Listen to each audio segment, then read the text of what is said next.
So yeah, it is February 27th. We have a presentation today from um, the Nature Lab, and that will be about half an hour, but and we'll do questions and answers after. But first, maybe it would be good if we could do some introductions so that presenters get to know who's in the room. And then if you have an announcement as well, maybe share that as you are doing your introduction. So I'll start. I am Gina. I am the Clean Program Coordinator. I host these weekly calls on Tuesdays. And I work with Katie, who's also on the call. We work at CERES, the Cooperative Institute for Research in Environmental Sciences, which is located at University of Colorado Boulder, but I work remotely from Vermont. So I'm on the East Coast. And I will pass it over to Katie since I just mentioned her. Thanks, Gina. Hi, everyone. I'm Katie Boyd. I think I know most of you, but I am the Clean Program Manager, and as Gina mentioned, also based at, we're actually now the Center for Education, Engagement, and Evaluation. I almost into CEEE, which is pretty exciting. I sent an email about this, but I'll mention that as a quick announcement with my introduction as well, that we've changed our name and actually become a center within the university, which is really exciting. We're still based within CERES. No one knows cooperative institutes, but this gives us a little bit more I don't know, leeway to be able to kind of do the work that we're doing outside of the sort of administration level of CERES, which is really nice. And it's just like recognizes all the expansion and the great work we've been doing the last few years. So very exciting. Yeah, and let's see. I will pass it off to Nelson, who I think is going to be presenting today. It's nice to see you. We've emailed a lot, so. Yeah, hey everyone. Good afternoon. My name is Nelson Melendez. I work at the Nature Conservancy under the Youth and Engagement team, and my role is I'm the Education and Outreach Specialist, and I'll be giving a presentation to everyone today on our youth engagement platform called Nature Lab.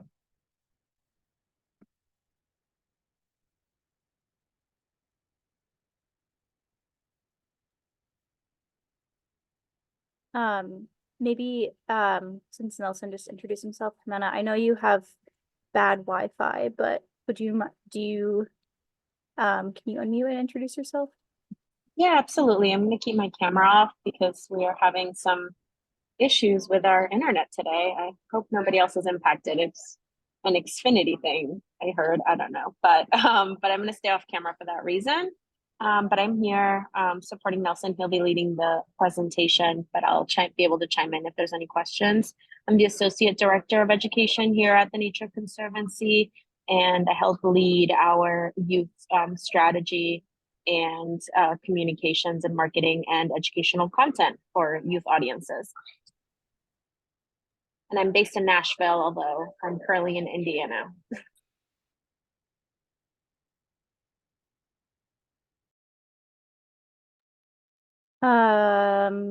Wendy is next on my screen. Hi, I'm Wendy Johnson, Science Education Specialist with the National Center for Science Education. I will pass it to Colleen.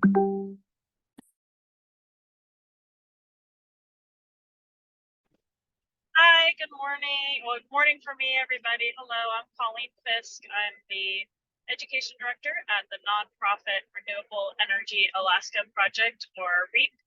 And I'm in my car right now, but something that I shared on the listserv, just a kind of reminder announcement, is that REAP, my organization, is helping organize the annual Recharge Academy. It's going to be in Fairbanks, Alaska this year, so we're really excited about that. Applications close March 15th, so please keep sharing with your networks, especially if you know any Alaska teachers, but it's open to teachers around the U.S. to participate. And looking forward to hearing the presentation today from Nature Conservancy. Let's see, who have we got? I see Scott. Go next. Thank you. Scott Lewis here in sunny South Florida, opposite from maybe from Alaska, I don't know, but anyway, here we are, and I'm with the Florida Climate Educators Network, and we're actually having a presentation this evening on climate crisis and student mental health. And so I'll drop a little flyer in that announcement in the chat room. So thank you. Cotty, have you been yet? Oh, hi, thanks. I'm Cotty Christie Blick. I was a teacher for over 30 years. I retired in 2019 from the classroom, and I'm now a climate change education consultant, bridging that gap between climatologists and classroom teachers. I live in New York, but I teach a course at the University of San Diego in California, obviously an online course. And the rest of the time I am helping to get climate science taught in every classroom around the world. So, James, passing over to you. Great, thanks, Scotty. James Callahan, Mobile Climate Science Labs, climatechangeeducation.org. I've been a specialist in climate education for 25 years. I both teach in the schools, or I teach in the schools, particularly in DC, 2 of the schools that teach climate change most in depth and advanced in the country, always looking out for more that are doing the same. But we also use every opportunity to get climate education out. So that also working in the museums, science festivals, big community events that goes on wherever science, especially in our case, hands-on science. So it's an engaging and fun and has an action. And I'll do a quick thing of one example of the community events, which are starting up for the spring in California. The North Bay Science Discovery Day is the first up. That's on March 9th. That's 15,000 people. It's it's a hands-on STEM festivals, and we have one of the largest booths on climate change. And I mention it because while we always will focus on clean is definitely our favorite general resource to be promoting. This is an opportunity for others to join with our booths. We can make guests. We've had NCSE with doing presentations in our booth at times before, but that could also go for Nature Conservancy, which I've been a member of forever. Anyway, that's an example of it. I'll put it in the chat and change the image of it. So I think Caroline, are you the one up, or is any or Patrick is coming up here? I think Carolyn or Patrick. Oh, I can go. Sorry, I'm off camera. I had a really busy morning and I'm just trying to finish up my lunch here.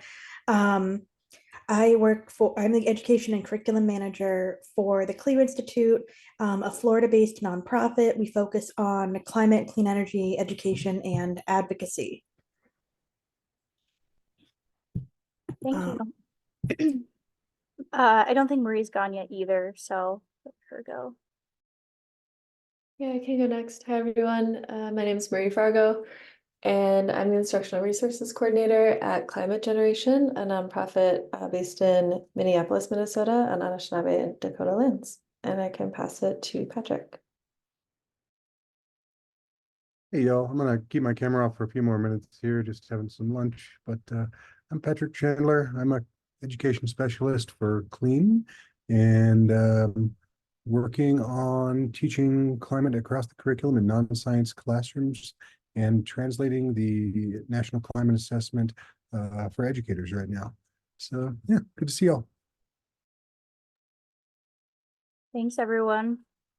I don't think we're missing anyone. I think that's it. So thanks for the introductions. If you have anything else to share announcement wise, feel free to continue putting that stuff in the chat. Otherwise we can jump right into our presentation. So yeah, we have the team here from the Nature Lab with the Nature Conservancy, and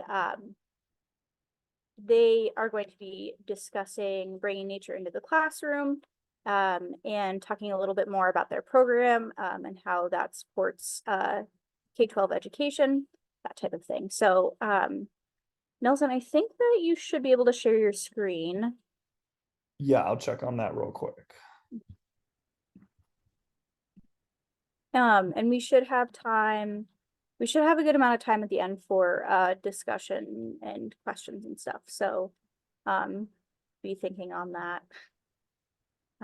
If anyone has thoughts, we'll have time for that at the end.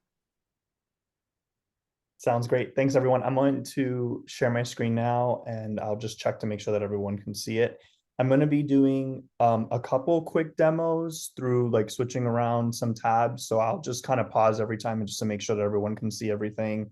Nothing too crazy. Just want to show some things on our platform. So yeah, I'll just get us started here. Thank you for all the introductions as well for those that I haven't met on a clean call before. And I first off want to thank Gina and Katie for this opportunity to talk about Nature Lab and dive into some of our work here. So I'm very happy to be here today. Okay, I'm gonna just get this started. Gina, you're the first one that I can see. Can you see the presentation okay? It looks good. Great, okay. Wonderful. Well, thanks again, everyone, for having us today. Again, my name is Nelson Melendez. I didn't really give too much of an introduction about myself, but I work at the Nature Conservancy within the youth engagement team. My role is education and outreach specialist, like I mentioned before. I'm based in Austin, Texas, originally from the Northeast. I grew up in New Jersey and in and out of New York City. My background is in science education and in wildlife research. I actually conducted endangered bog turtle research back when I was in grad school, and from there ended up getting into education and working as a teacher for 8 years at different schools, and now made my way to working with our wonderful team under the Nature Conservancy. So our presentation today will be focused on the topic of bringing nature into the classroom and giving a comprehensive overview of the Nature Lab platform. I'm going to be going through a couple examples as well to share with you. Joining us on the call today, like Gina mentioned, is my colleague Z Marquez, that she will also be here for questions if needed at the end. So a little bit about the Nature Conservancy. So the Nature Conservancy is a global nonprofit working to create a world where people and nature can thrive. A little bit more about the Nature Conservancy as a whole. For most of TNC's work has been around protecting and conserving land globally. Part of the Nature Conservancy's vision is creating a world where the diversity of life thrives and people can act to conserve nature for its own sake and have the ability to fulfill our needs and enrich our lives. The Nature Conservancy has been protecting land globally for some time now, and overall impact about 70 plus countries. And we have more than about 400 scientists on staff. And you can see here that we have protected more than 125 million acres of land. So our work within the Nature Conservancy is a little bit different than the overall goal of the Conservancy as a whole. Our work is specifically with youth engagement, which we'll be walking you through today. And you can see here, I mentioned here who will be in the presentation, myself and Z.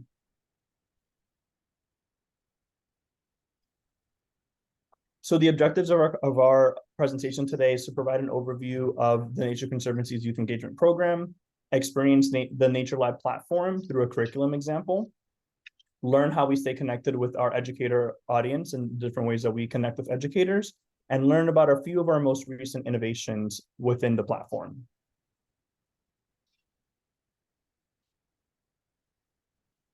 So our youth engagement team is broken up into 3 different core programs that make up our full strategy. The first one here you'll see is Inform. Inform is basically encompasses everything that includes Nature Lab. So providing and creating youth-focused nature-based education content for K-12 educators to use for their students. So that's the Inform category.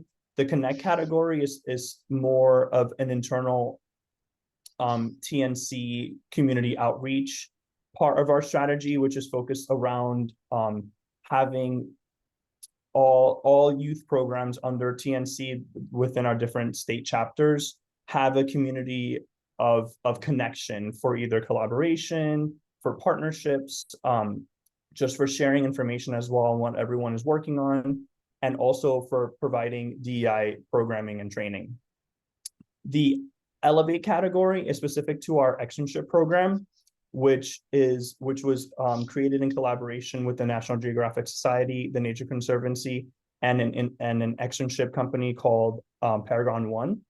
The Paragon One externship program includes TNC staff like ourselves, and staff members from the two different groups that helped create this remote global online externship program for youth members that are 18 to 25 years old, and they tackle community-based environmental conservation projects within their home area. So basically they apply, they have whatever interest they may have on that topic for that externship. So for example, one could be on freshwater conservation, where another one could be maybe more specific on ecosystems, for example.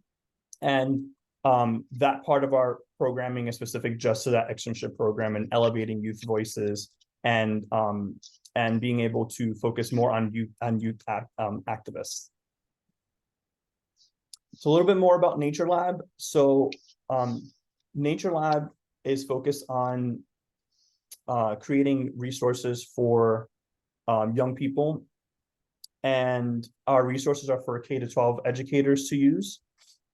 Our goal is to create these resources to help youth experience and the wonders of nature, learn about places and people around the world, and see how they can take action for the challenges facing the planet. As you can see here, our modules all incorporate Common Core and US standards and NGSS standards. They include high quality videos in the form of virtual field trips, which include interviews from renowned scientists, and have hands-on activities and in the form of easy to use guides on the platform. And our current reach with the Nature Lab platform is at about 4.5 million audience members each year. 4.5 million, holy shit. Yes, and I'll be walking through a little bit of how those numbers work a little bit as well. Thanks for that. I'm going to switch over really quickly to our main website here, like I mentioned. So I'll just give a very, very brief overview of what you see here.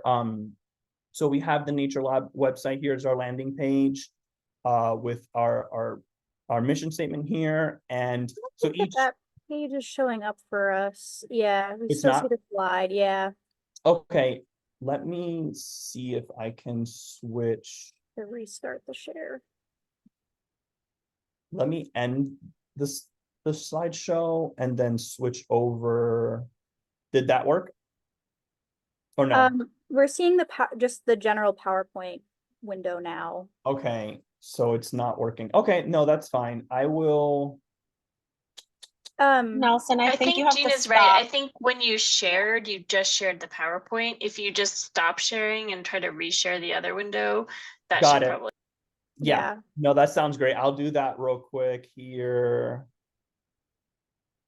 Okay, do you see? That looks perfect. Okay, great. So I'll just keep I'll just do that twice, actually.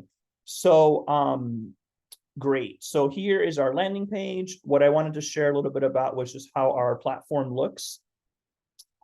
Here you'll see, so we've been working on creating seasonal guides, which you'll see here, which have different activities. So for example, this one is highlighting our most recent winter activity guide here, which can be downloaded. Our most recent virtual field trip, which I'm actually going to give an example of that next. And then it just goes through a suite of our resources. So here's a resource that we created in partnership with Netflix for the kids YouTube show called Ada Twist Scientists, and we provided a family viewing guide in collaboration with the team at Netflix. A few other projects here, and then what I wanted to show towards the bottom is basically how the platform is separated. So we have our landing page, we have resources for elementary age students, middle school age students, high school age students, and then our virtual field trip page, which goes through the suite of our virtual field trips. So what I will do is I'm going to stop sharing real quick, and I'm going to go back to the presentation here. In 1 second. Thank you everyone for your patience as well with. It's not the most user friendly sometimes switching between. Yeah, I don't know Zoom why is one of the most wonderful things, and it could I- also be I extremely know. challenging. So You'd think I'll by just kind now. of, yeah. So we're back into the presentation. You should be seeing the bottom of the website that I mentioned before, and then I'm going to move on to the next. Okay, great. So what I wanted to share with everyone was a quick example of our most recent virtual field trip, and then I'm going to walk us through a little bit about how the teaching guide looks for this as well. So this I took from the website. You can see here it has like the blurb about the virtual field trip itself. It includes the video, a downloadable teacher's guide, and we also create activities on Kahoot. That's one of our partners. So you like from the educator lens, you can kind of grab everything you need from the website. So I'm going to just show the first minute of this virtual field trip, and then we'll move on. And I'm going to just keep it on the screen here. No, I'm not going to switch into YouTube or anything. Cornflakes, corn on the cob, popcorn, corn shop. Oh, hey, sorry guys. I am just surrounded by enough food to feed hundreds of people. And it's lunchtime, so I'm just a little hungry. Not even 100 years ago, it would have been impossible to grow this much food on this land. Advances in agriculture have performed real miracles to make all of this possible. But with a growing population, we are going to have to find ways to help farmers even more and make sure that we protect the environment at the same time. What if agriculture could use the best of traditional and cutting-edge techniques to actively restore nature while also increasing food production? Well, that is what we call regenerative agriculture.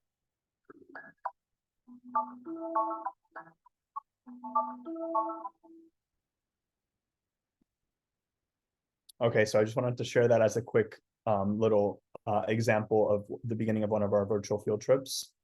So let's just say you were a teacher that was using this. You can have the students watch the video, and then sorry, I'm going to just skip that, to be able to work on what the virtual field trip focuses on. So this one was specifically on regenerative agriculture. We have supplemental teacher guides that can be used to provide multiple lessons on whatever the topic might be. So for example, here I have shared just a little cutout of the virtual field trip here, which includes the following. So our guides as a whole are suitable for K-12 formal and informal educators. We do have a partner as well that is focused mainly on providing after school programming for youth, and they've even been able to use our content and create modules for their after school program. So our content is suitable for different factions of education. We focus our teachers' guides on environmental science concepts, science as a whole, but with a focus more on environmental science, science around climate change as well. All our lesson plans are standards-based through next generation science standards and Common Core standards. The lesson plans are adaptable across grade levels. So let's just say you're a middle school science teacher, or specifically in 6th grade or maybe in 7th grade. Our guides are able to be adapted to be used for those different grade levels. But let's just say you're a high school teacher that also wants to use this work. We do have parts of the module that are created more for older students, or can be scaled up for older students. And the standards, of course, include that as those grade bands as well. And overall, our resources are created with the idea of being digitally first. So being able to provide digital resources and virtual resources for the overall accessibility of having everything being hands-on for an educator to just click, print out, grab, and use for their lessons.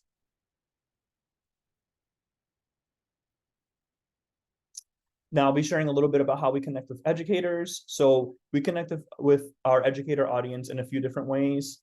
One of the biggest ways currently is the Nature Lab newsletter. So our newsletter currently has about 19,000 subscribers, and focuses on providing a combination of like current content promotions that we have, any partnership announcements that we may have, and new content, I apologize, sorry, new content that we're featuring that month. It could be a new virtual field trip. It could be focusing on an environmental awareness day, for example, like World Water Day. We saw a lot of success last year from our like back to school newsletters always do really well. And we had one in the spring that focused specifically on Teacher Appreciation Day, and we saw a lot of engagement there as well, which is great.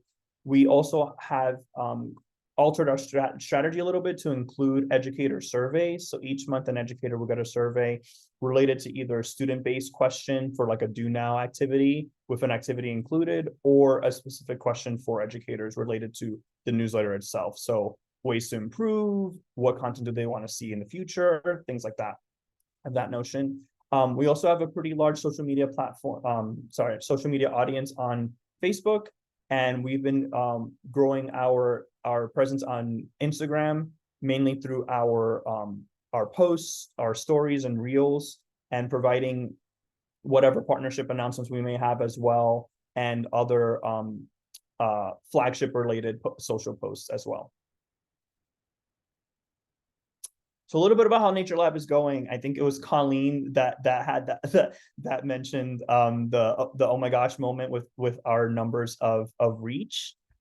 So we've seen tremendous growth in Nature Lab in the last years since Nature Lab started in 2019. These audience numbers include our partnerships, which I'm going to discuss a little bit as I wrap up in the next couple slides. So with our presence within the Nature Conservancy and all of our partners in either content creation or in any of our collaborations, we've been able to grow the Nature Lab brand exponentially since 2019, as you can see here with our audience numbers. We also have some very exciting news that we won the gold prize for the Anthem Award in Sustainability, Environment, and within the Sustainability, Environment, and Climate category. The Anthem Awards are a part of they're like a section of, I believe, the Webby Awards, and they're their own I believe it's digital awards that they give globally every year. So we're very happy to say that we're a gold prize winner of the award-winning Nature Lab within the Anthem Awards. So we thought I'd share that as well as a part of the presentation. Hey Nelson, I have to jump off for another call, but I was just curious, the numbers on that last slide before I go. Are those based on like the number of people who access the website, or you said you included partners? Like, what are you measuring for those numbers? So it's a combination. Oh, I'm happy to speak to this part, Nelson, if you want. I mainly oversee all of our data. So yeah, this is a large reach number. It's a collection of all of our reach across many different platforms. So part of these numbers include our nature.org presence, which is all of our lessons, our videos. It's also video views across our Nature Lab and TNC flagship channels. And then it's also our partnerships, which, as Nelson mentioned earlier, we've had some really amazing ones. And I think we will talk more about in the next slide a little bit. And actually, Nelson, if you want to go to the next slide, that would be great.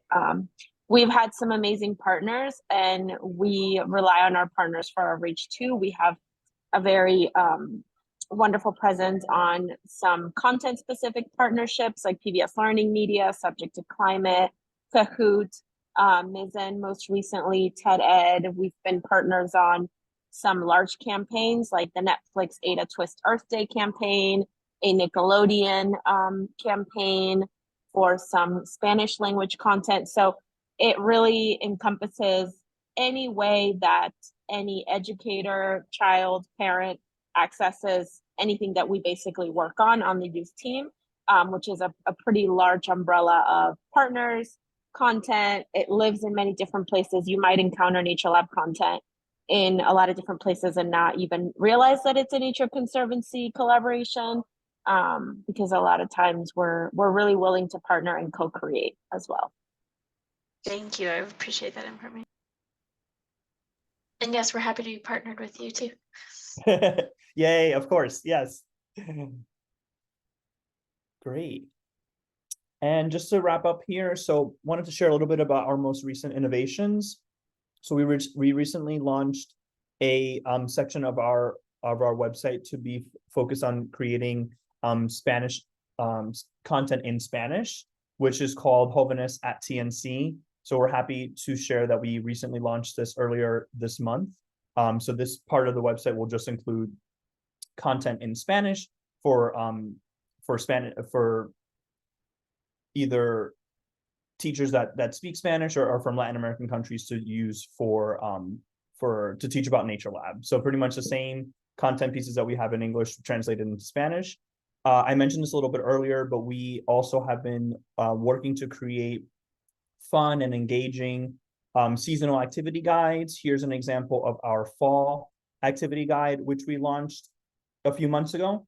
And these guides are meant to be short and provide activities for either like families to do at home with their kids, or this could be used in the classroom as well. It could also be used for homeschooling. So there's a lot of different ways that we focus our content to be used. And this is one of our newer ways here with these downloadable PDF versions of activity guides. And then one of our biggest pushes within the virtual field trips is including animation. So using animation to drive content for youth audiences and being able to have that more exploratory look to science and to nature, right? So not only including high quality images of whatever the topic may be. So let's just use the example of forests and showing a majestic forest, but also using a virtual guide.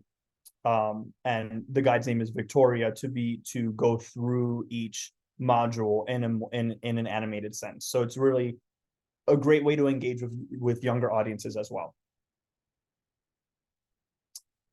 And yeah, here's my last slide here. So if you'd like to contact myself or Z, I have our emails here. And wanted to thank Gina and Katie as well for this opportunity. Thank you for everyone on the call. And yeah, we're open to take any questions that you may have. Thank you. That was awesome. Yeah, we can open up the floor for any thoughts or questions or anything that folks might have. And I'll stop sharing as well, just so sounds good. It's over here.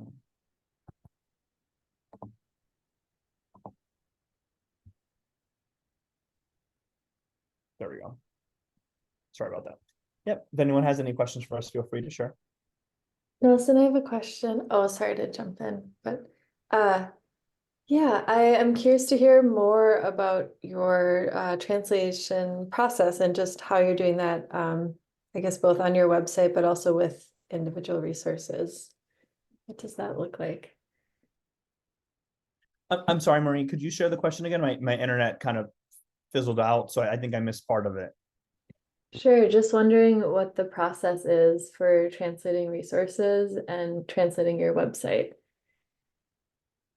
I think it would be best if Z, yeah, so Z's gonna answer that question via on the chat. So she mentioned that we hire translators for our content translations. I'll take Scott's question next. Well, thank you, Nelson. I'm curious. I'm in South Florida, and I know I've talked to people in the past on Nature Conservancy here who have particular projects, and I'm kind of wondering if you have a list by area where people are doing Nature Conservancy projects and whether you actually involve any schools in helping with anything like a restoration project or, mangrove restoration or something. I believe that those projects are done within our like the TNC chapters, and each chapter has their own, or the chapters that do have their own education programs then manage those type of more localized projects. Also, if there's a TNC preserve in your area, so let's just like wherever you may be, if there's a TNC preserve in that area, the team there can also assist with seeing like what programs they may have in that region. Yeah. And I'll just read what Z mentioned as well in the chat. So she said that our chapters operate quite independently, but you can find that on the website by filtering by the state chapter. Great. Patrick? Hello, thanks for the presentation. Great to learn more about this work.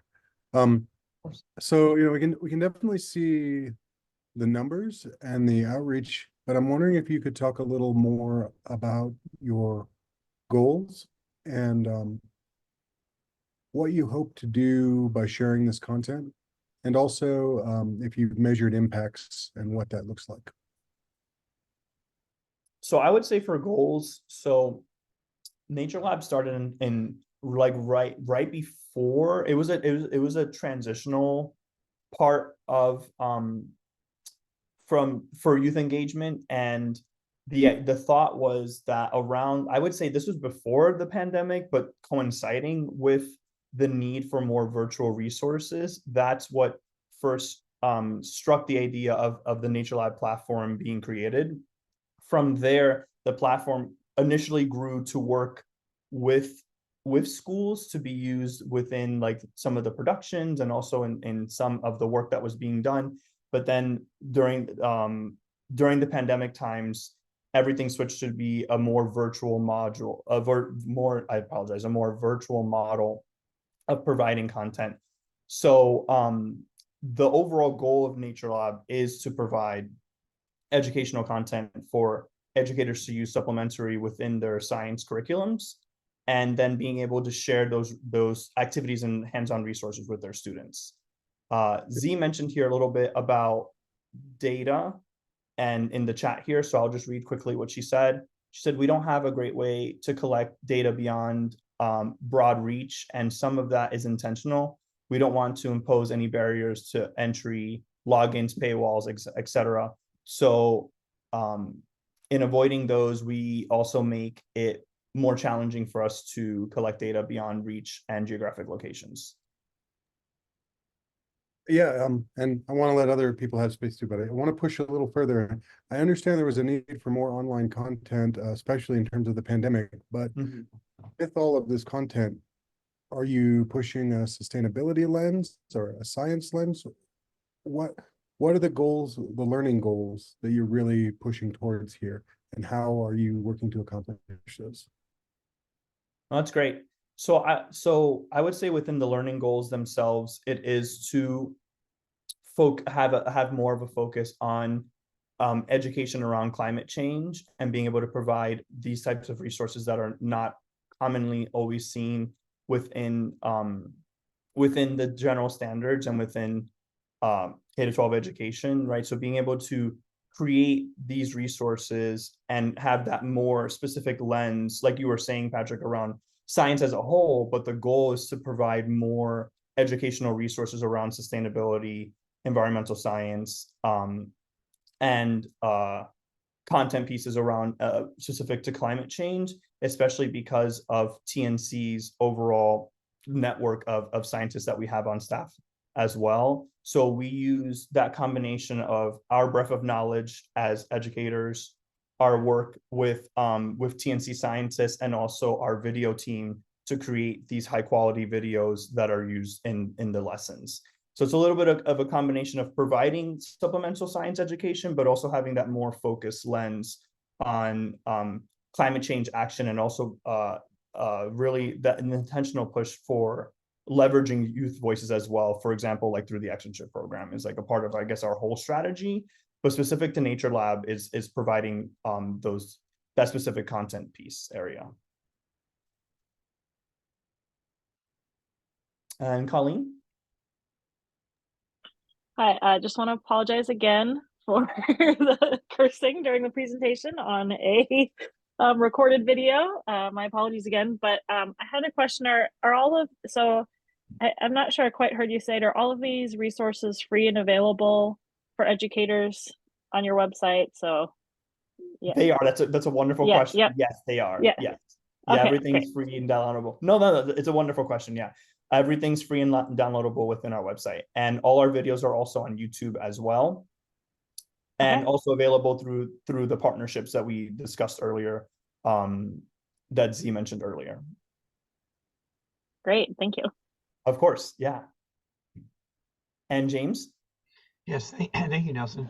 And one thing, a comment on the wonderful nature of the Nature Conservancy in general is the work you do is something that the public can go and see, right? The land that is bought around the world in the United States is you can go see what Nature Conservancy is doing. People can volunteer on that land and help conserve and sustain that. So there is no, it's just a vague, we go out and we do a lot of big things. That's something that's a characteristic that I think is wonderful about the Nature Conservancy. It's actually going and doing things. On the other, and it's also when you have 44.5 million people that you're reaching out to, there's got to be, you're a fantastic place to go to find out examples of what teachers are doing, what schools are doing, what, photographs and things that are happening. Because I would say that we've had a lot in the climate education, the climate literacy world of the stress on scale. We need to reach a lot of people.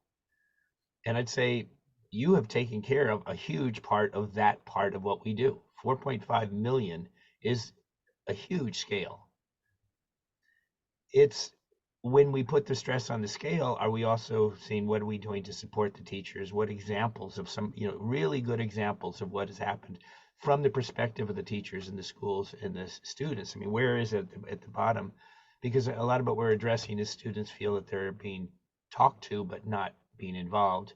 And there's a lot of the climate anxiety and things of like, there's a lot of things from the adult edge, but what can we do? How can we get involved? So I just want to kind of prod but I'm starting off with a very positive thing. Nature Conservancy is outstanding in being able to bring up examples of the effect of its work. I'm hoping you can share some more, whether or not today, but in terms of what's this like for the students? What have they done with it? Okay, thanks. With like the student experience with our content? Yeah, and using it. And I guess one of it is ways that they've got involved in taking action on climate change. That's something they can do something about. It's not climate change, it's something that does something to you and you're helpless. Mm-hmm. No, that's a great question. I'd love to jump in here, Nelson. Yeah. Yeah, that's a great question. I will say we've intentionally, on the content side of things, focused on creating high quality materials that can be free and accessible, and have kind of not really focused on teacher supports, teacher development, and things of that sort in terms of the implementation.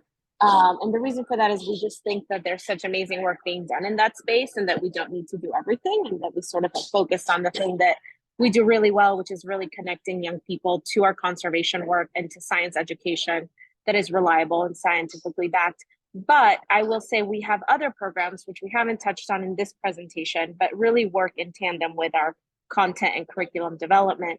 And one example of that is our externship program. We run it in conjunction with National Geographic, and we invite externs from all over the world, ages 18 to 25, to join our organizations through an externship series. They're able to learn about a lot of these topics, but really the culminating project there is a community-based project that they embark on to take action, and they ultimately are able to apply everything that they've learned to pursue solutions, climate solutions in their own communities.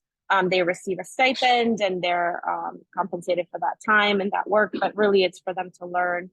We also support all of our local chapters in doing those hands-on programs where young people can go from what they're learning to feeling empowered. Ultimately, our goal across all of our programs is that young people can feel and see themselves as stewards of nature in their communities and as leaders. And so both in the way that we craft our content and the auxiliary programs that we put out there that are more in person, we pursue that same end goal. So I hope that answers a little bit of it, but we welcome any thoughts, feedback, or connections. Like I said, partnership is a big way that we work. And so we fill in some of these questions and opportunities through our partners as well. So we welcome any and all discourse there and to continue the conversation on this very important matter.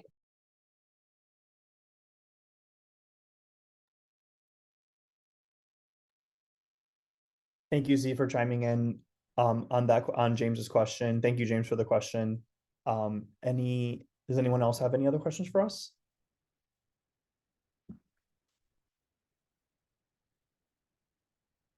I'm glad that it looks like there's been some really great discussion in the chat too. So hopefully that's being captured in the recording as well.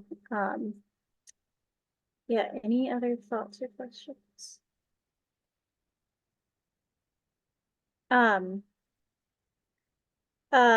Nelson or Z, is there anything else, like final words you would like us to know about this program, or anything else, or do you feel like you've gotten it all out there? Just for me to say, like, I if anyone is interested in reaching out to us to discuss anything in the future, feel free to do so. I just want to say thank you again to everyone today for learning about Nature Lab, and yeah, no, it was great to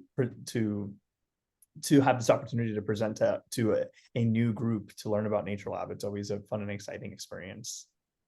Yeah, thank you. And I see Colleen did just put a question about Alaska in the chat. Virtual field trips in Alaska. We don't currently have one as of now. I know that one of our new virtual field trips is going to take place in the Great Salt Lakes, which is not Alaska, but just thinking somewhere else. No, I don't think that we have anything based in Alaska. Not yet. Let's see if maybe something like that will happen in the future. Well, either way, I'll definitely be sharing resources with teachers that I work with. So thank you for the presentation. Yeah. Yes, anything Alaska related, Colleen is a great person to work with. Colleen, I will, I'll if you don't mind, can you put your contact information in the chat? I actually will reach out to you about something that we are working on, not necessarily in Alaska, but something regionally in the area. So I'll be happy to discuss that with you off the call.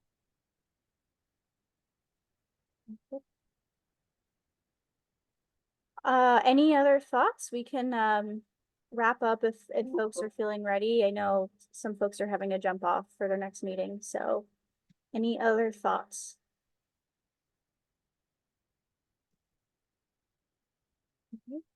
Well, thank you everyone for being here, and Nelson, and I know Z jumped off, but thank you both for your time, and I hope that there are some good connections made from this discussion today, and it's great learning about your program. So thanks for being here, and thanks for your time.